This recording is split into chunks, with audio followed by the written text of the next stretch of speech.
Before Facebook, Instagram, and other mammoth social media apps would shut down on October 4th, 2021 with the hashtag Facebook down trending on Twitter. Oh, Twitter's like the worst one. Why is that one still here? It's like a garbage dump of toxicity. Before, countless Facebook employees would be locked out of their office, making fixing the bug almost impossible. Before rumors began to circulate on the web that 1.6 billion Facebook accounts were being sold on the dark web. Well, we're f***ed. Before the internet would react to the crisis as they do with memes, there was this one, there was this one. I think this one's my fave. No, you are not alone, people. I've had friends in Texas and in Ireland message me just to make sure that it wasn't just them and their friends. This outage, it is widespread, and at the time of this recording, well, we're heading into our 4th hour, and people, well, they're already losing their minds. I mean, it's not just Facebook and Instagram. We're talking Snapchat, WhatsApp, Tinder, even Hub. Yeah, that's like a whole population that doesn't know what to do now. Not talking about myself. Like I said, the only app besides YouTube that seems to be working is Twitter. And seriously, if I had my way, I'd put a shotgun right to that one's face. Anyway, we're going to dive deeper into everything we know about this crisis here for you on Before They Were Gone. My name is Michael McCrudden, and if my Facebook page does get sold in the dark web, well, everyone is going to find out about my frequent streaking days back in university. Anyway, let's get into this video. And by the way, it was cold back then. I live in Canada. I only streaked in the winter. For real.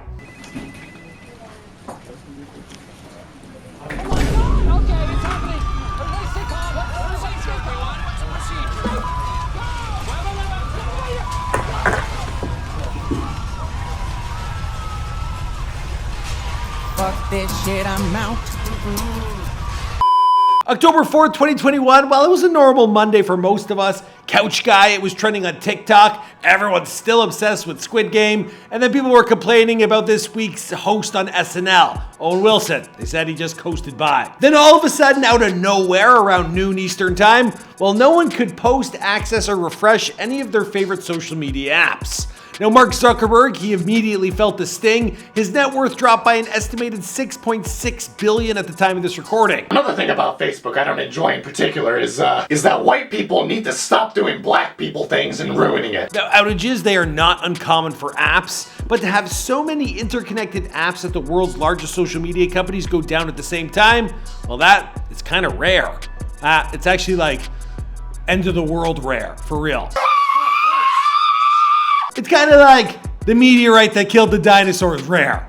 It doesn't happen ever. Now, behind the scenes, well, Facebook, they've been trying to integrate underlying technical infrastructure for WhatsApp, Instagram, and Facebook over the past 7 years. So immediately, a bunch of experts, they put their minds together wondering what could have caused this. And apparently the company, Facebook, they've been trying to integrate the underlying technical infrastructure behind Facebook, WhatsApp, and Instagram for the past 7 years. So they thought it might have something to do with this. Turns out that's unlikely. There were anonymous security members from the Facebook team who spoke privately with the New York Times, and they said the issue is unlikely a security cyber attack because the technology behind the apps is still different enough from each, making it unlikely to affect them all at the same time. So it's not a failure of their technology and it's not a cyber attack. But what the hell is it? Well, a Facebook spokesperson, embarrassingly enough, had to take to Twitter where they put out the following statement. We're aware that some people are having trouble accessing our apps and products. We're working to get things back to normal as quickly as possible, and we apologize for any inconvenience. It's weird, like, you know, something feels like it's the end of the world, and all you get is, we're sorry for the inconvenience. We're sorry. I'm deeply sorry. Now, to add to the eeriness of this whole fiasco, well, a woman named Shira Frankel, she tweeted about speaking with a Facebook employee who stated that employees at Facebook headquarters, they can't even access the building because their badges weren't working to authorize their entry, which is nuts. Actually, my Instagram, it went down, so I went to head office Facebook. They definitely got them badges. I couldn't get in. I couldn't get nowhere close. And if those aren't working, that means no one's getting inside. So who's gonna fix this? Accidents will happen, guys. Believe me, I totally get it. You, like the rest of us, we're all trying to figure out who the hell is behind this. Well, just last night, a whistleblower who once worked at Facebook, Francis Hugan, well, he appeared on 60 Minutes, where he revealed that Facebook is well aware of the many harms its services are causing, and he is set to appear in front of Congress tomorrow. He's gonna detail how social media is affecting our youth. So could it be him, or is his message motivating others to take matters into their own hands? Some are also speculating that this whole incident, it could be linked to the Pandora Papers. What exactly are the Pandora Papers? Wait for this. They refer to 12 million files leaked that apparently contain evidence that a collection of the most prominent world leaders, they're hoarding wealth, and the public, they don't even know about it. Politicians such as Russian President Vladimir Putin, also Jordan's Kings Abdullah II bin al-Hussein, the leaders of Kenya, Chile, and the Czech Republic, have also been revealed to potentially be linked to the Pandora Papers. Now, some say this leak of sensitive information and documents is the biggest we've had since, well, WikiLeaks. So it might make some sense that some important people are attempting to get in front of the media blowback.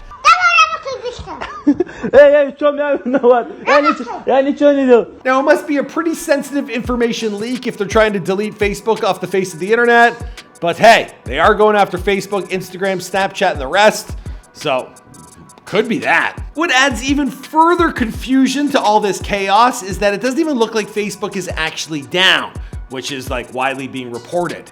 Now, coding and routing experts who are taking a deeper look at this, they're saying Facebook is not only down, but currently it no longer exists. That's right, the domain straight up, it just isn't there. Now imagine being able to buy that URL right now on GoDaddy for like $5.99. That'd be a steal, seeing as it's worth roughly, well, $5.9 billion. What's even more worrisome are reports that Facebook pages are being sold on the dark web. Now we all know data is important, but there are a lot of pages out there with a lot of followers, and this could be then resold and repurposed to the highest bidder anywhere in the world. So all of a sudden, world star hip hop, it could turn into some extremist terrorist page, and you wouldn't even know. You're like, what happened to my LL Cool J music video?